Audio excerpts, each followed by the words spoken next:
Thank you, Commissioner Cohen. The next meeting is the Committee on Capital Planning, Execution, and Asset Management, which will be chaired by Vice Chair Jeff Linford. Thank you, Mr. Chairman.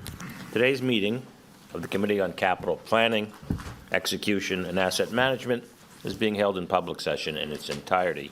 At this point, I ask the Secretary to advise those present of the composition of the committee and any commissioner recusals on the item before the committee. The Committee on Capital Planning, Execution, and Asset Management is composed of Commissioner Linford, the committee chair, Chairman O'Toole, the committee vice chair, and Commissioners LaBarbera, Martinati, and Rosado. All committee members will be participating today. In addition to the committee members, Commissioners Cohen, Horowitz, McCabe, Menendez, and Richardson are also present. As there are no requests for action, no recusals are required. Thank you. I will call on our Chief Development Officer, Derek Utter, to present capital performance results for the first quarter of 2022. And I say that I've had a sneak peek, and you did a great job, you and your team, but go right ahead. All right. Again, this is a team effort. I'm the spokesperson. So good afternoon, Commissioners. Thank you, Vice Chairman. I'm here today to provide a review of the 2022 first quarter capital plan results. The first quarter spending was just over $500 million, up slightly from first quarter of 2021. Spending was at 94% of the budget. I'll talk a little more about that in a second. That was driven by strong activity at the Newark Terminal A project and the LaGuardia redevelopment work. Recall that the full year budget of $2.8 billion, which was approved as part of our budget late last year, is about $800 million lower than what we had expected to spend pre-COVID. So after COVID, we have depressed our future spending based on our financial capacity. We achieved 94% of schedule milestones, and I'll talk a little bit about that in a moment. Okay, so the first quarter, as you can see in this chart, compared to the first quarter is in blue for each of the years 2019, 2020, 2021, and 2022. The actual full year is in orange, and then the budget for this year is in yellow on the far right. So as you can see, the first quarter is typically less than 25% of the year, and that's because we have lower spending in the winter quarter and more in the spring and summer. The only year where we had first quarter spending more than 25% was in 2020, and that's because COVID hit in March of 2020, and spending for the latter three quarters was much lower as a result. We track spending versus plan for an important reason, and that is because we want to measure our ability to perform the work and get projects done. And so we want to be as close as possible to 100% of our budget each year. We also borrow based on how we schedule our spending, so that we want to be in tune with our borrowing plans. Typically, we spend about 80 to 90% of each year. Go to this page here.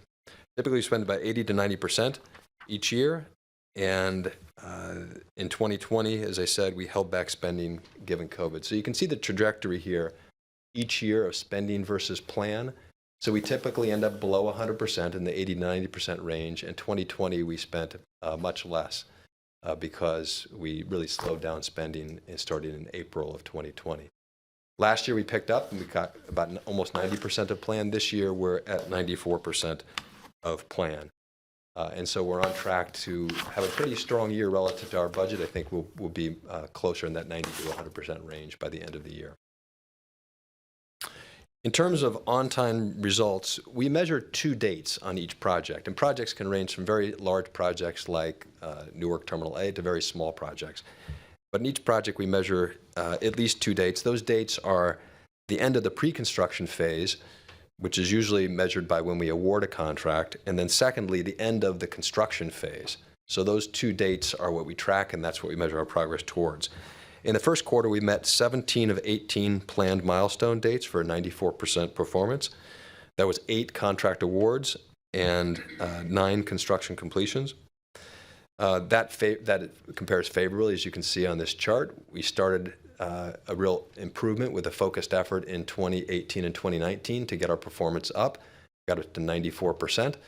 And then when COVID hit, we suppressed our pre-construction projects. We held back on those, and so we purposefully did not end up meeting the pre-construction milestones to keep our spending tight. 2021, we got back closer, up to 90%, and this year we're tracking at 94%.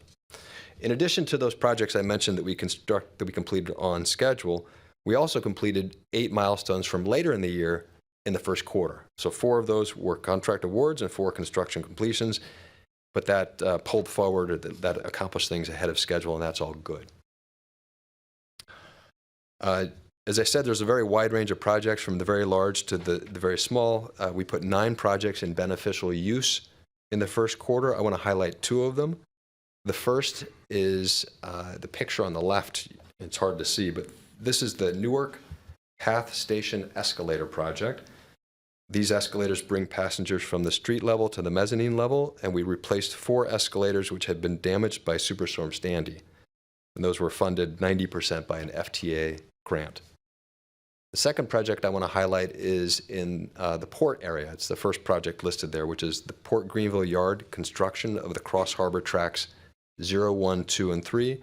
This was a project which took about 600 linear feet of track and raised it by 4 feet to improve storm resilience. It also extended the track by about 100 to 160 feet. So again, both of these projects which I highlighted are resiliency projects which show the kind of the regular cadence of projects that we work on within the broader agency. So that concludes my report for today. I'd be happy to take any questions. Questions from my fellow commissioners? Well, thank you, Derek.